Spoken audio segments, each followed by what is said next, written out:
स्तु नमोस्तु नमोस्तु। नमो अरिहंताणं नमो सिद्धाणं नमो ऐहरियाणं नमो वज्रायाणं नमो लोये सवसाहुणं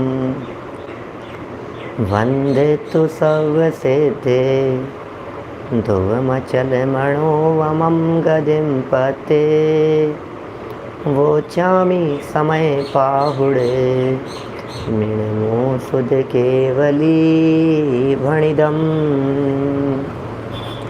नमः समय साराय स्वानुभूत्या चकासते चेत्स्वभावाय भावाय सर्वभावान्तरच्छिदे जिन स्वानुभूति से खिरी मम स्वानुभूति मदिगिरी श्री विमल धारा जैन श्रुत आनंद अमृत से भरी समता प्रवाह बहावती रागादि विकल्प तोड़ी के माँ सरस्वती प्रतिभाव वंदन दृष्टि निज में जोड़ी के दृष्टि निज में जोड़ी के।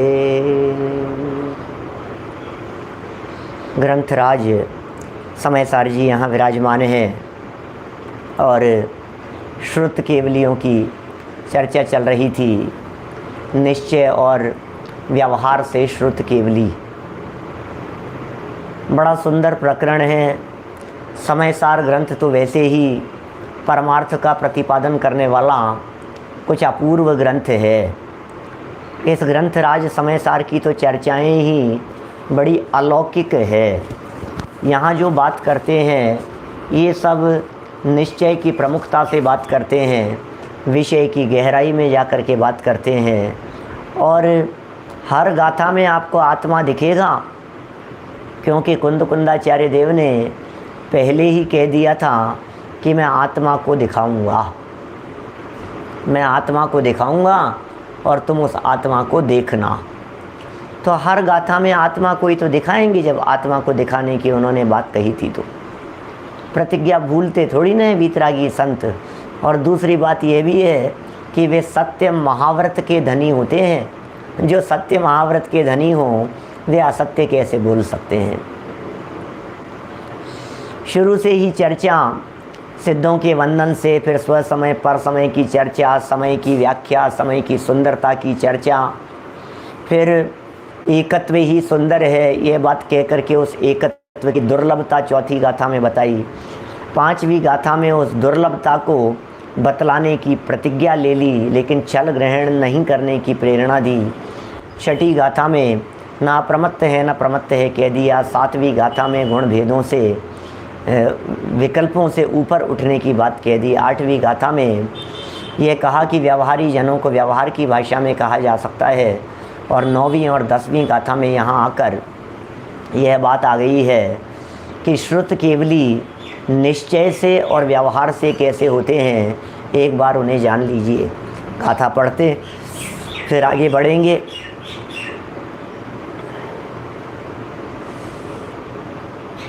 जो ही सुदेण ही गच्छति अपाणमिणं तु केवलं शुद्धं तं शुद्ध केवलिमिषिणो गणन्ति लोयपदी वैरा। जो सुदणाणं सौवं जानधि शुद्ध केवलिं तमाहु जिणा नाणम अपा सवम जम्हा शुद्ध केवली तमहा। श्रुत ज्ञान से जो जानते हैं शुद्ध केवल आत्मा। श्रुत केवली उनको कहे ऋषि गण प्रकाशक लोक के। जो सर्व श्रुत को जानते उनको कहे श्रुत केवली। सब ज्ञान ही है आत्मा बस इसलिए श्रुत केवली। क्या क्या गजब बात कह रहे हैं। श्रुत ज्ञान से जो जानते हैं शुद्ध केवल आत्मा को, आत्मा की शुद्धता को, शुद्ध आत्मा को। अरे सारे छद्मस्त जीव जानते तो श्रुत ज्ञान से ही हैं और आत्मा को भी जानते हैं, लेकिन यहाँ तो कह रहे हैं तुम आत्मा को तो जानते हो, शुद्ध आत्मा को जानते हो या नहीं ये बताओ। क्या हमें तो इतनी सी बात बतला दो, आत्मा को तो जानते हो लेकिन शुद्ध आत्मा को जानते हो क्या? क्या बोलो, हम सब कौन से ज्ञान से जानते हैं? क्या हम सब के कौन सा ज्ञान है? मति श्रुत ज्ञान है ना, केवल ज्ञान तो है नहीं, वो तो भगवान के होता है। अवधि और मने पर ये ज्ञान ये भी है नहीं, मति और श्रुत ज्ञान है हमारे। इसका मतलब हम जो कुछ भी जानते हैं ये मति श्रुत ज्ञान के माध्यम से ही जानते हैं। अब हमारा आपसे पूछना है कि आप आत्मा को जानते हो या नहीं? ये जानते हैं ना, तो आत्मा को कैसे नहीं जानते? हम बराबर जानते हैं। हम कि क्या जानते हो आत्मा के बारे में? मरता नहीं है, अजर अमर है, ये मनुष्य तिर्यंच ये सब आत्मा ही तो हैं, ये सब जीव ही तो हैं। उपचरित सद्भूत वाला आत्मा जानते हैं, अनुपचरित सद्भूत वाला आत्मा जानते हैं। आप कहो तो हम सद्भूत व्यवहार नयों से भी आत्मा बतला दें, उपचरित और अनुपचरित सद्भूत व्यवहार नयों से आत्मा बतला दें। आप कहो तो अशुद्ध निश्चयने वाला, एक देश शुद्ध निश्चयने वाला, साक्षात शुद्ध निश्चयने वाला, जैसा कहो वैसा आत्मा बतला देंगे। सुनो सुनो, यहाँ आत्मा को जानने वालों को श्रुत केवली नहीं कह रहे हैं, यहाँ शुद्ध आत्मा को जानने वालों को श्रुत केवली कह रहे हैं। इसका मतलब आत्मा की शुद्धता के प्रति जिसका अपनापन है वो श्रुत केवली है। आत्मा को जानने वाले तो सब मिल जाएंगे, सब कहेंगे हम आत्मा को जानते हैं, और जानने वाले ही नहीं बताने वाले लोग भी मिलेंगे। ये तो बात ही कुछ गजब की कह रहे हैं। शुद्ध केवल आत्मा को जानते हैं, उन्हें श्रुत केवली कहते हैं। कौन कहते हैं? ऋषिगण, प्रकाशक लोक के प्रकाशक जो ऋषिगण हैं वे उन्हें श्रुत केवली कह करके पुकारते हैं। और जो सर्वश्रुत को जानते हैं, सारे श्रुत को जिन्होंने जान लिया, सर्वश्रुत माने सर्वश्रुत ज्ञान, सर्वश्रुत ज्ञान। समझना इस गाथा का सार क्या है, इस गाथा का मर्म क्या है, ये क्या कहना चाह रहे हैं।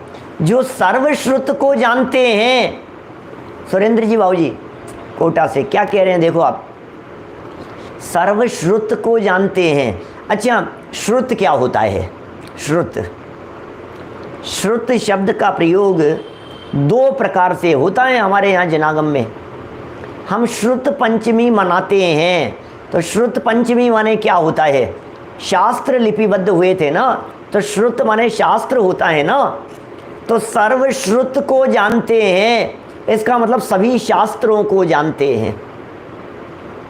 और सुनिए, श्रुत माने श्रुत ज्ञान भी है, तो संपूर्ण जिनवाणी की बात कीजिए और संपूर्ण श्रुत ज्ञान की। आइए, श्रुत ज्ञान की संपूर्णता क्या होती है? कुछ विशेष मार्मिक बिंदु कहना चाहता हूं आपको। श्रुत ज्ञान की पूर्णता क्या है, या पूर्ण श्रुत ज्ञान क्या चीज है? तो आपने उमा स्वामी आचार्य देव ने तत्वार्थ सूत्र में 5 प्रकार के ज्ञानों की व्याख्या की। मति श्रुतावधि मने पर्यय केवलानी ज्ञानम, 5 प्रकार के ज्ञान की व्याख्या की ना।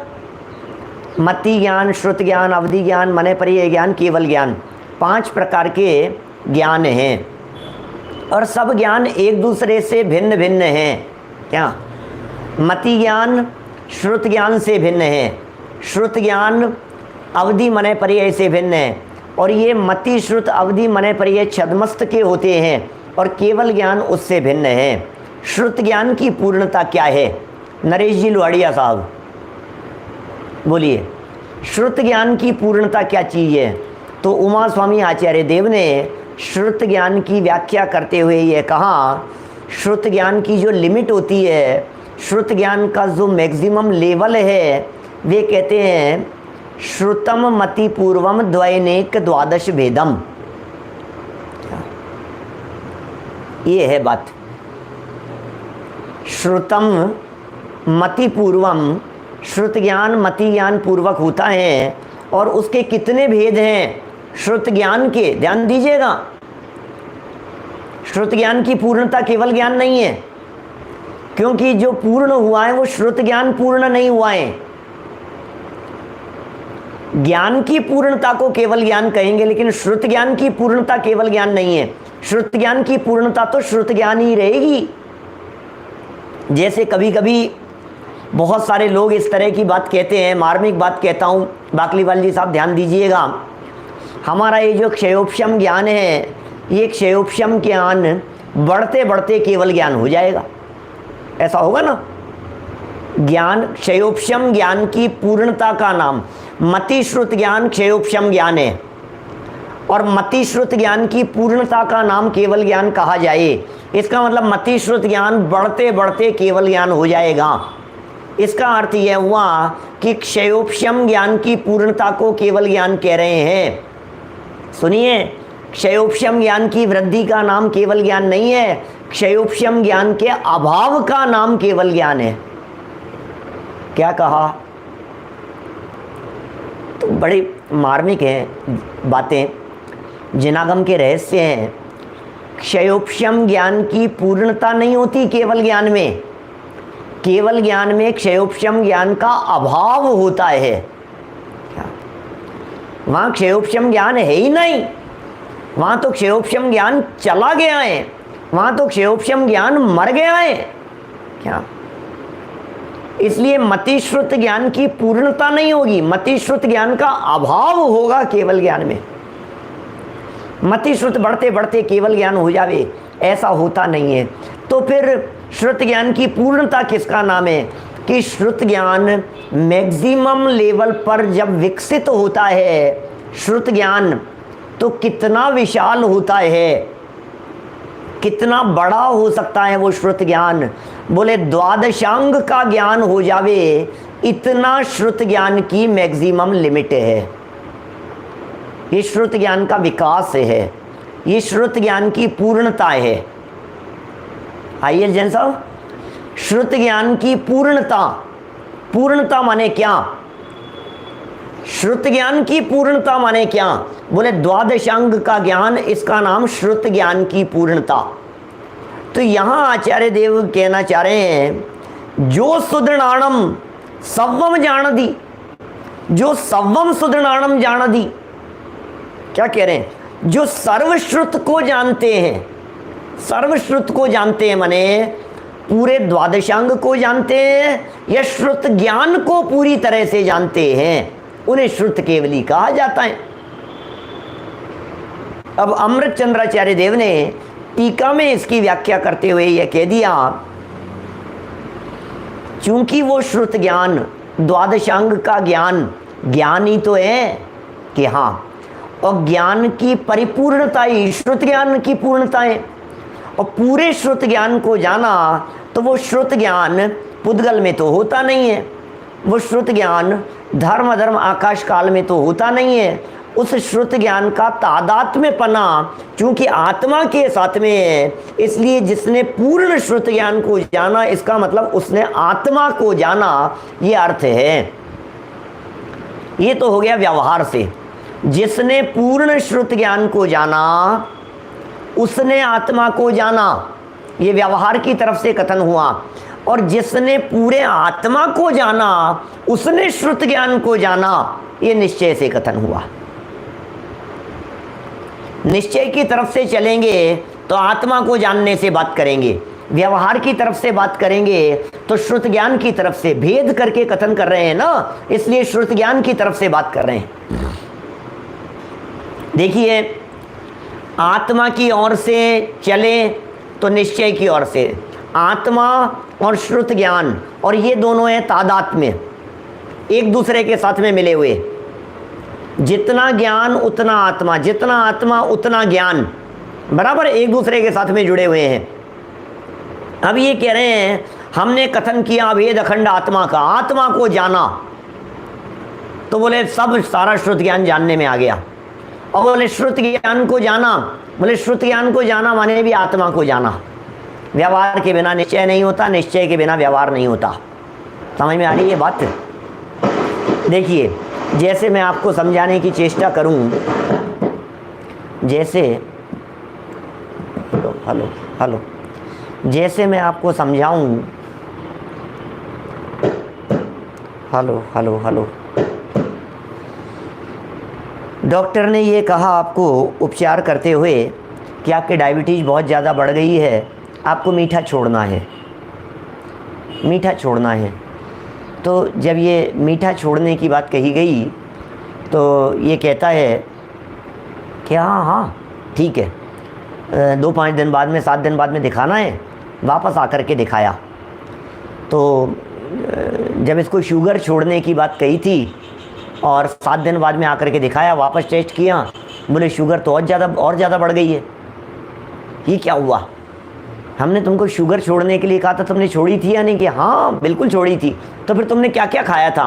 कि नहीं शुगर तो मैंने नहीं खाई थी, लेकिन मैंने रसगुल्ले खाए थे, मैंने लड्डू खाया था, मैंने खीर खाई थी, मैंने हलवा खाया था। क्या समझ में आ रही है बात?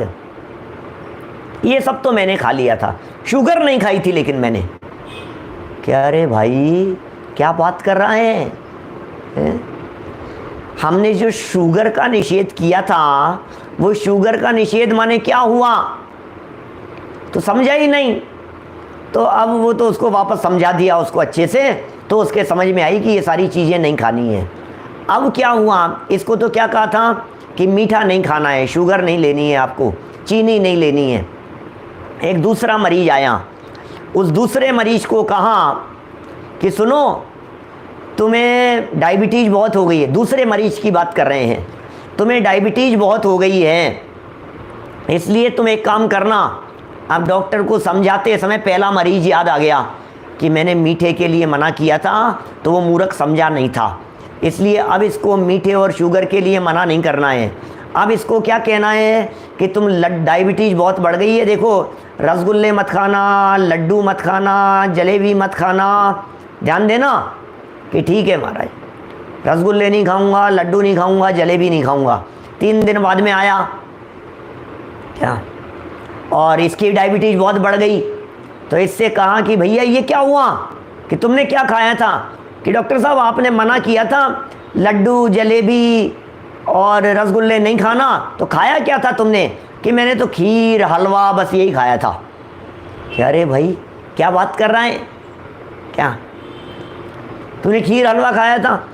अरे हमने ये जो लड्डू रसगुल्ले जो मना किए थे, इसका मतलब क्या था? बोले इसका मतलब था मीठा नहीं खाना, ये मतलब था उसका, ये सार था उसका। और हमने जो पहले वाले व्यक्ति को कहा था कि मीठा नहीं खाना, इसका अर्थ क्या था कि जितनी चीज़ें मीठी होती है वो सब नहीं खाना। मैं आपसे पूछता हूँ, ये जो 2 कथन डॉक्टर के द्वारा किए गए, एक कथन किया गया कि शुगर नहीं लेना, चीनी नहीं लेना, और दूसरा कथन किया गया ये नहीं लेना। इन दोनों कथन में कुछ फ़र्क है क्या? इन दोनों कथन में क्या अंतर है? बस कुंदाचार्य देव यही कह रहे हैं, जब ये कहा जाता है कि शक्कर नहीं खाना, तब निश्चय से कथन होता है, क्योंकि अभेद कथन किया गया है।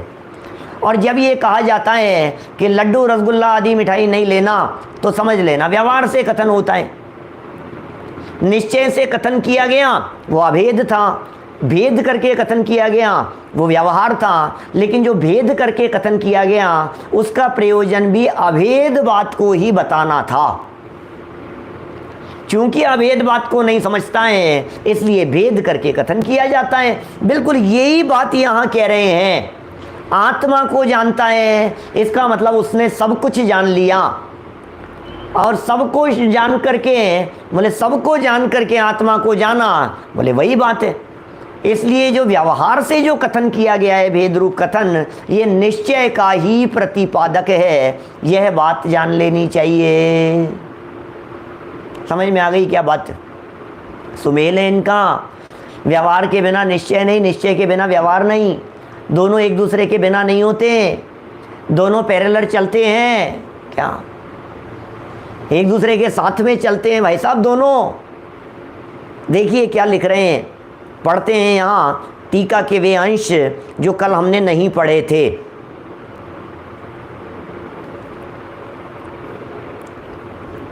इसलिए यह सहज ही सिद्ध हो गया कि श्रुत ज्ञान भी आत्मा ही है। श्रुत ज्ञान माने आत्मा ही है। ऐसा सिद्ध होने पर परमार्थिक तथ्य सहज ही फलित हो गया कि जो आत्मा को जानता है वही श्रुत केवली है। इस प्रकार 29 नंबर पेज देखिए, प्रकरण पूरा करेंगे अभी अपन। इस प्रकार ज्ञान और ज्ञानी के भेद से कथन करने वाला जो व्यवहारनय है उससे भी मात्र परमार्थ ही कहा जाता है, अन्य कुछ नहीं। अरे भेद करके भी समझाया अभेद को ही जा रहा है क्या? ये व्यवहारनय जो है भले ही भेद करके समझा रहा है लेकिन समझा तो अभेद को रहा है ना। अच्छा चलिए मैं ऐसी बात करता हूँ आपसे, ध्यान दीजिएगा। व्यवहारनय के कथनों को देखिए, व्यवहारनय के कथनों को देखिए। क्या जैसे हमने सबसे पहले व्यवहारनय कौन से बतलाए थे? अशोक पाटनी जी साहब सिंगापुर से। हमने व्यवहारनय के सबसे पहले भेद, निम्न स्तर पर चलो, बिल्कुल नीचे स्तर पर चलिए। तो नीचे स्तर पर हमने चर्चा की असद्भूत व्यवहारनयों की। शरीर और आत्मा एक है भैया, ये दो इंद्रिय जीव है, ये पंचेंद्रिय जीव है। तो शरीर और आत्मा को एक बताने वाले असद्भूत व्यवहारनयों के माध्यम से शरीर और आत्मा को एक बतलाना उद्देश्य नहीं था, शरीर के माध्यम से आत्मा को ही बताना उद्देश्य था। बताना तो आत्मा को ही था भाई। क्या संजय जी साहब विदिशा से बोलो, बताना तो आत्मा को ही था ना कि भाई ये दो इंद्रिय जीव, तो दो इंद्रिय जीव करके के इंद्रियां बतानी है कि जीव को बताना है कि साहब ये पंचेंद्रिय जीव है, तो पंचेंद्रिय जीव कह करके पांच इंद्रियां बतानी है कि पांच इंद्रियों के माध्यम से जीव को बताना है। हमने कहा राग वाला जीव, कषाय वाला जीव, विकार वाला जीव, रागी जीव, विकारी जीव, कषाई जीव, क्रोधी जीव, मिथ्या दृष्टि जीव। तो समझाना किसको है? जीव को समझाना है ना। क्या माने व्यवहार नहीं भी जो समझा रहा है ये समझा तो जीव को ही रहा है। ये बात अलग है कि उसकी समझाने की स्टाइल थोड़ी सी अलग प्रकार की है, ये अलग बात है, लेकिन समझा तो जीव को ही रहा है। उपचरित सद्भूत व्यवहारनय ने कहा कि जीव रागी, द्वेषी, कामी, क्रोधी, विकारी है, तो जीव को ही समझाया ना। अनुपचरित सद्भूत व्यवहारनय ने आत्मा में गुण भेद करके समझाया। आत्मा में ज्ञान है, दर्शन है। देखो जिसमें ज्ञान दर्शन होता है वो आत्मा होता है, तो किसकी चर्चा चल रही है? इसका मतलब समग्र व्यवहार, संपूर्ण व्यवहार एकमात्र आत्मा को ही समझाने के लिए है। द्वादशांग का जो प्रतिपाद्य है, द्वादशांग का जो मूल है, चारों अनुयोगों का जो सार है, वो सार भी आत्मा को ही जानना है। भैया सुनिए, प्रथमानुयोग व्यवहार की चर्चा करता है, चरणानुयोग व्यवहार की चर्चा करता है, करणानुयोग व्यवहार की चर्चा करता है, और द्रव्यानुयोग का भी बहुत सारा पार्ट व्यवहार की चर्चा करता है, और कुछ निश्चय की बात करता है। प्रथमानुयोग भले ही व्यवहार से समझा रहा है, समझा तो आत्मा को ही रहा है। अरे भैया जम्बू द्वीप के भरत क्षेत्र की इस नगरी में कौन रहता था? वो राजा रहता था, वो जीव रहता था, वो व्यक्ति रहता था, तो बतलाना तो व्यक्ति को है। प्रथमानुयोग में नगर ग्राम का वर्णन करते हुए भी अकेले नगर ग्राम का वर्णन करें और उसमें रहने वाले राजा का वर्णन नहीं करें तो फिर वो नगर का वर्णन ही बेकार हो गया। प्रथमानुयोग हो गया। अच्छा, चरणानुयोग में जो कथन किया गया, आलू मत खाओ, कि ये मत खाओ, कि इसका त्याग करो, कि दिन में भोजन करो, कि जो भी बात कही गई, इसमें वनस्पति में इतने निगोदिया जीव हैं और इसमें ये हैं, तो ये जीव के बिना चरणानुयोग चल सकता है क्या? जीव को निकाल दो और फिर कहो यार तुम आत्मा की बात मत करो, तुम तो चरणानुयोग की बात करो, तो बिना आत्मा के चरणानुयोग कैसे होगा? कर्णानुयोग की चर्चा कर लो, कर्म सिद्धांत की गुणस्थानों की चर्चा करो, आत्मा नहीं आना चाहिए, तो बिना आत्मा के गुणस्थान किसके? कि साहब कर्म सिद्धांत की चर्चा करो लेकिन आत्मा और जीव की बात मत करना। बोले इट इज इम्पॉसिबल। क्या ऐसा नहीं हो सकता? इसका मतलब प्रथमानुयोग, चरणानुयोग, कर्णानुयोग व्यवहारने से आत्मा का कथन करते हैं, उसके बावजूद भी आत्मा ही बतलाना एकमात्र प्रयोजन है। तो जिसने द्वादशांग को जाना, तो द्वादशांग को जाना माने क्या? बोले आत्मा को जाना, यही कहना चाहते हैं, और कुछ नहीं है। भेद से कथन कर दिया द्वादशांग को जाना। असली बात तो ये थी कि आत्मा को जाना, द्वादशांग के माध्यम से आत्मा को जाना। सुनना, द्वादशांग के माध्यम से आत्मा को जाना। अब इसमें आत्मा को अलग कर दो। बोले सब पढ़ लिए, सब पढ़ लिए। बोले सब पढ़ने पर आत्मा पढ़ा या नहीं? बोले आत्मा तो नहीं दिखा। बोले बेकार है तुम्हारे, क्या देखा तुमने? कुछ नहीं देखा, खत्म ही हो गई सारी बात। समय सार किस लिए पढ़ रहे हैं? आत्मा को देखने के लिए। नियम सार किस लिए पढ़ना? कि आत्मा को देखने के लिए। ठीक है पंडित जी, समय सार और नियम सार तो आत्मा को देखने के लिए पढ़ेंगे, लेकिन गोमठ सार तो कर्म को देखने के लिए पढ़ेंगे ना। गोमठ सार क्यों पढ़ेंगे?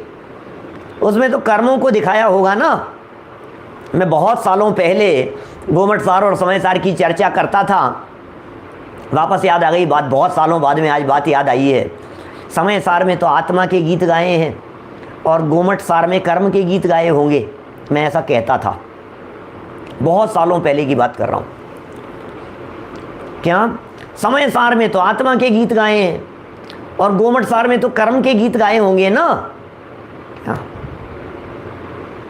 क्या ऐसे लगता है?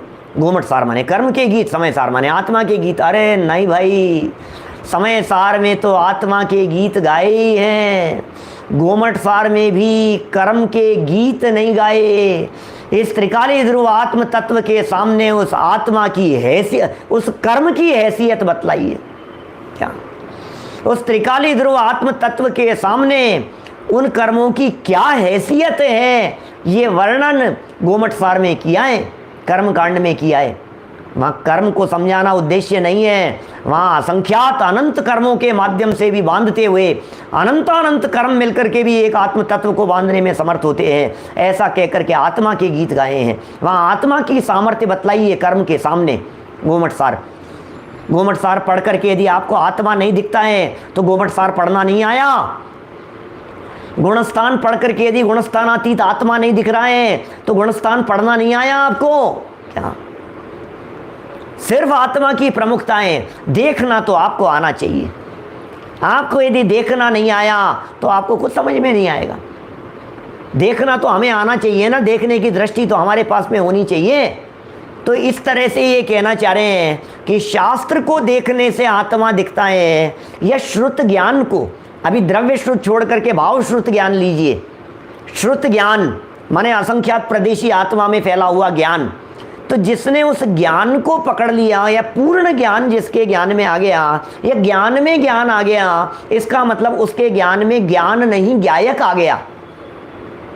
क्या कहा? भाषा थोड़ी सी जटिल भी हो जाती है कभी कभी जब मैं घुमा फिरा करके बोलता हूँ। सुनिए जरा, ज्ञान में ज्ञान आ गया, ज्ञान ने ज्ञान को जाना, तो ज्ञान ने ज्ञान को जाना कि ज्ञान ने आत्मा को जाना? क्या बोले जो ज्ञान में ज्ञान को जाना है ऐसा कहना व्यवहार का कथन है, और ज्ञान में ज्ञान नहीं, ज्ञान में आत्मा ही जानने में आया है ऐसा कहना ये निश्चय का कथन है। क्योंकि ज्ञान और आत्मा ये दोनों अभेद हैं। क्या ज्ञान और आत्मा ये दो चीजें नहीं है, इसलिए ज्ञान ने ज्ञान को ज्ञान जाना नहीं, कौन कहता उसे ज्ञान की वानगी। ऐसा भजन की पंक्तियां हैं। कव्वाली स्टाइल के अंदर है, राजमल जी पवैया साहब की लिखी हुई है। ज्ञान में ज्ञान को ज्ञान जाने नहीं, ज्ञान में ज्ञान को ज्ञान जाने नहीं, कौन कहता उसे ज्ञान की वानगी। क्या ज्ञान में ज्ञान, पहले भी हमने जब चर्चा छठी सातवीं गाथा की चर्चा चल रही थी तब भी हमने आप लोगों को ये बात कही थी। 170 तीर्थंकर विधान की जयमाला है क्या? मुझे तो ध्यान नहीं था, धन्यवाद जगनेश भाई। देखो मैंने पहले भी कही थी, ज्ञानानुभूति ही आत्मानुभूति है। छठी गाथा की चर्चा करते समय क्या ज्ञानानुभूति ही आत्मानुभूति है।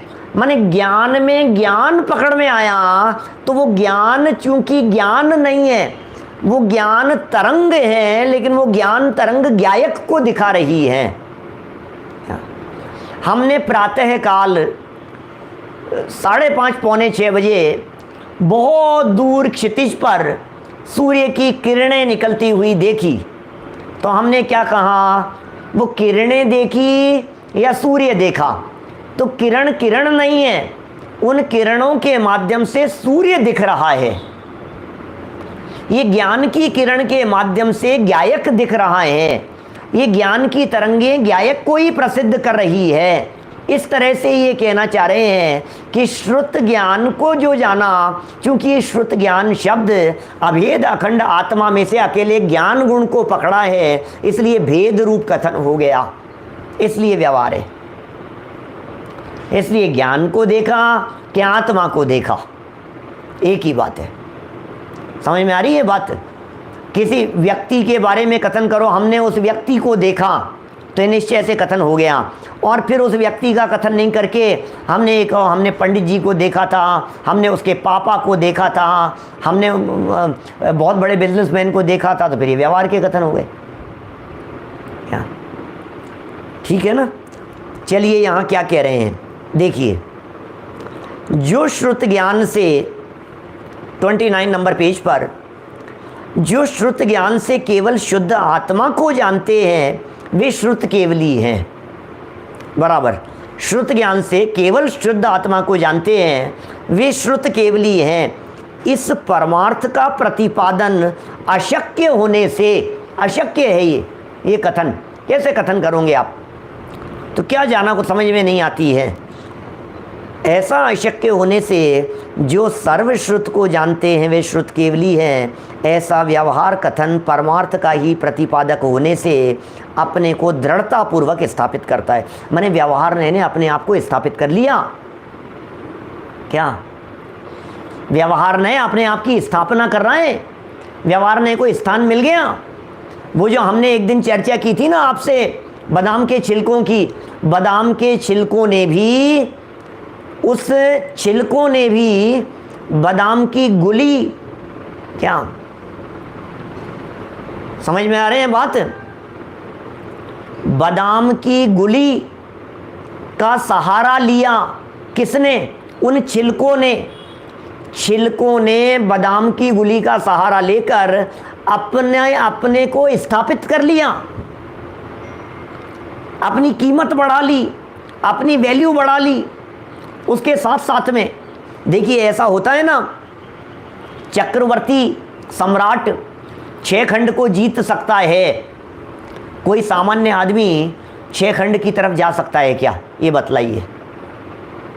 कोई सामान्य व्यक्ति मलेच्छ खंड में जा सकता है क्या? क्या बोलो? मैंने कोई सामान्य व्यक्ति से कहा कि तुम मलेच्छ खंड जाओ तो चला जाएगा, उससे कहा तुम विजयार्ध पर जाओ तो चला जाएगा? नहीं जा सकता है क्या? एडवोकेट साहब दौसा से बोलो, नहीं जा सकता है ना? क्या नहीं जा सकता? तो जा सकता है क्या सामान्य व्यक्ति की? जा सकता है, लेकिन कैसे? बोले चक्रवर्ती के साथ में। चक्रवर्ती की सेना 96,000 रानियाँ, इतने हाथी घोड़े पैदल सब लोग जाते हैं ना, तो चक्रवर्ती के साथ साथ में चले जाते हैं। कोई अकेले जाकर के दिखाएं कि नहीं चक्रवर्ती के साथ में?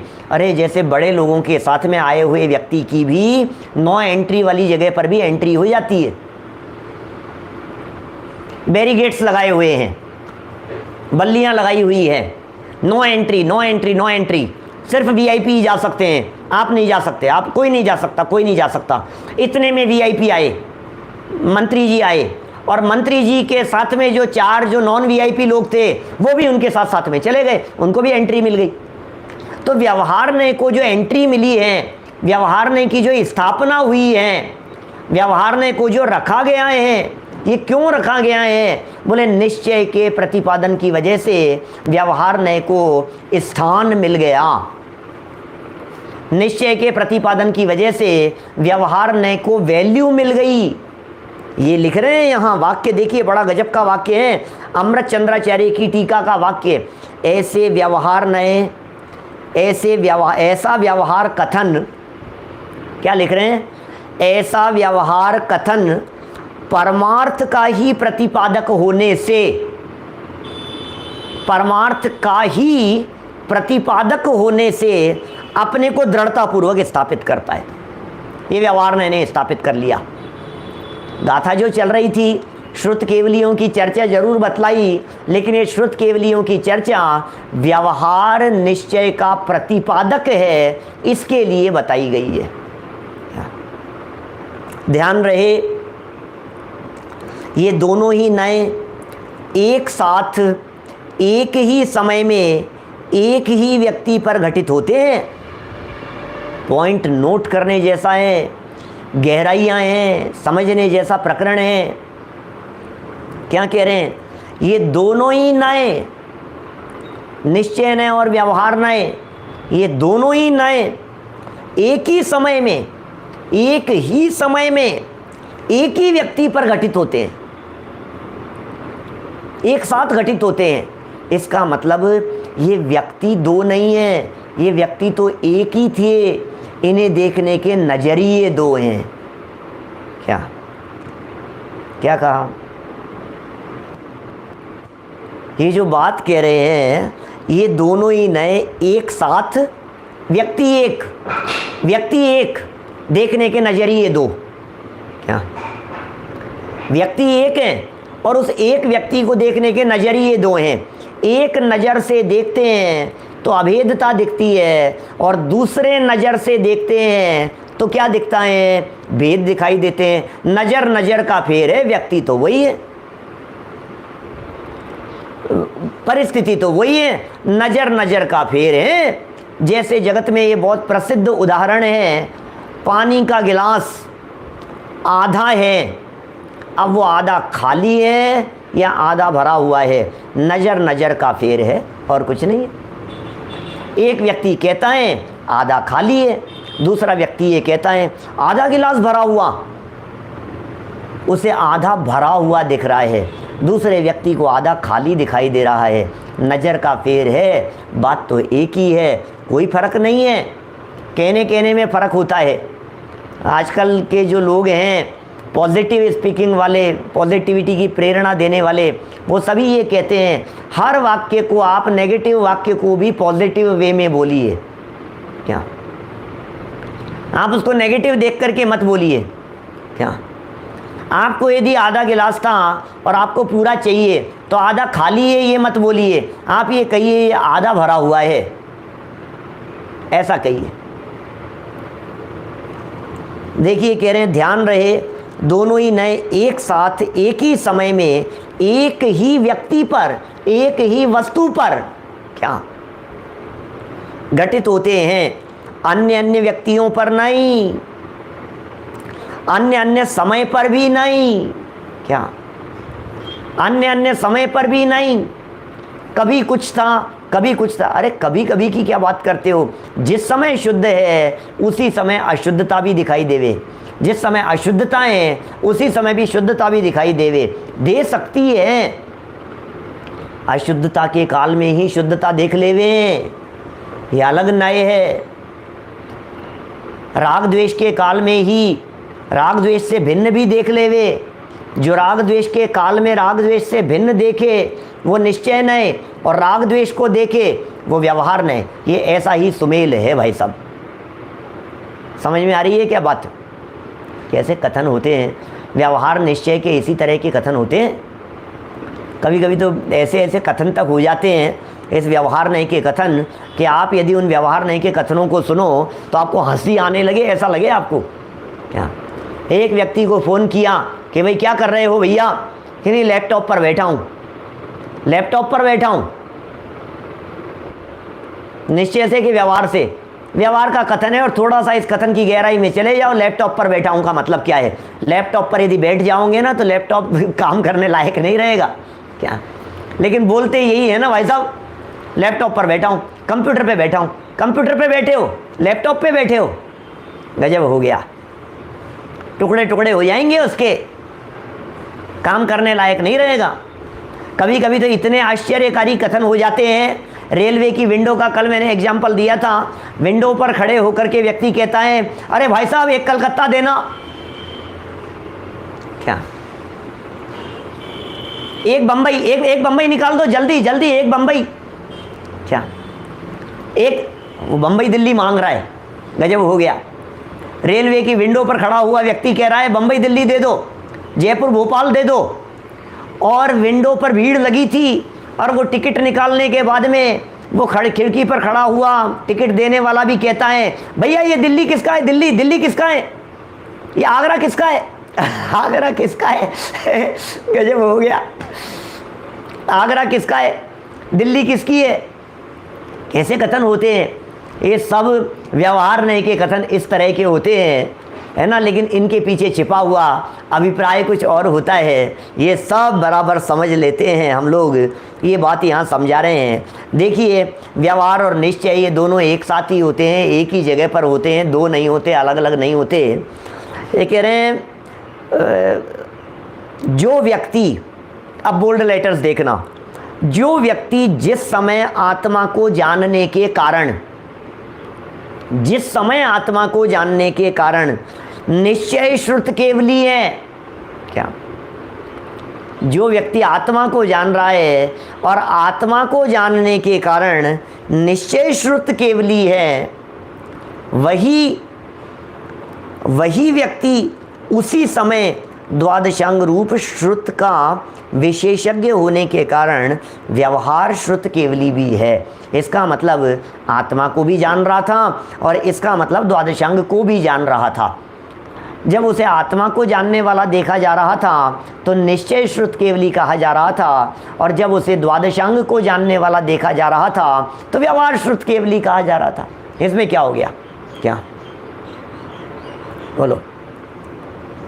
निश्चय श्रुत केवली और व्यवहार श्रुत केवली। ये कह रहे हैं वही व्यक्ति उसी समय द्वादशांग रूप श्रुत का विशेषज्ञ होने के कारण व्यवहार श्रुत केवली भी है। माने जिस समय निश्चय श्रुत केवली है उसी समय व्यवहार श्रुत केवली भी है। ये दो अलग अलग केवलियों की चर्चा नहीं है, ये दो अलग अलग केवलियों की बात नहीं है। देखिए और सुनिए, इसी प्रकार जो व्यक्ति जिस समय द्वादशांग का पाठी होने से व्यवहार श्रुत केवली है, जिस समय व्यवहार श्रुत केवली है, वही व्यक्ति उसी समय आत्मज्ञानी होने से निश्चय श्रुत केवली भी है। बोलो, जो व्यक्ति व्यवहार श्रुत केवली है, वही व्यक्ति, जो व्यक्ति व्यवहार श्रुत केवली है, वही व्यक्ति उसी समय आत्मज्ञानी होने के कारण निश्चय श्रुत केवली भी है।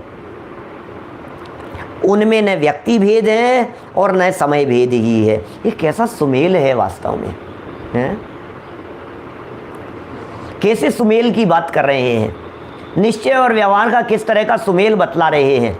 माने जहाँ व्यवहार दिखाई दे रहा है, एंगल बदल जाने पर वही निश्चय दिखाई देता है, एंगल बदल जाने पर वही निश्चय व्यवहार दिखाई देता है।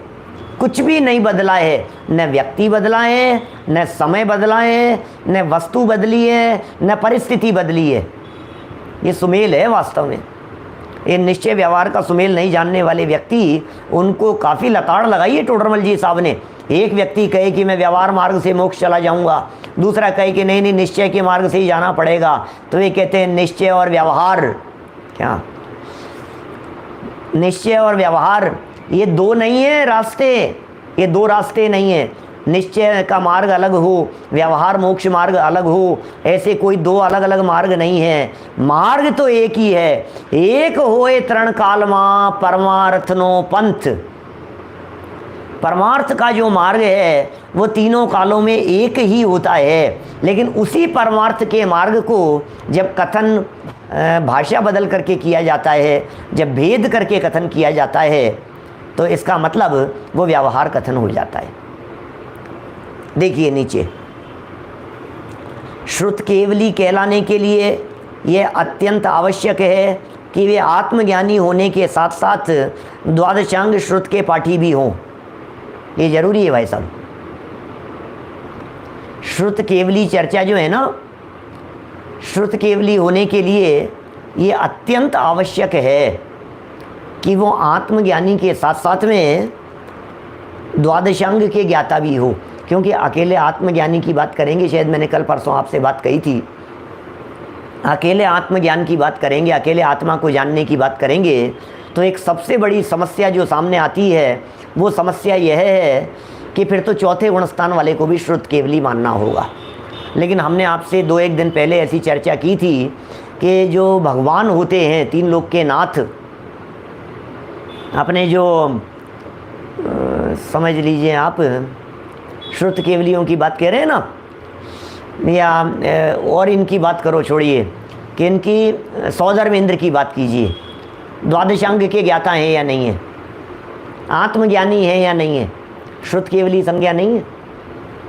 इसका मतलब श्रुत केवली होने के लिए द्वादशांग के पाठी भी होना चाहिए, और अकेले द्वादशांग के पाठी होने का नाम ही श्रुत केवली नहीं है। द्वादशांग के पाठी, जो द्वादशांग, देखिए एक तरफ है द्वादशांग के पाठी और दूसरी तरफ है श्रुत केवली, तो द्वादशांग के पाठी तो बहुत सारे हैं।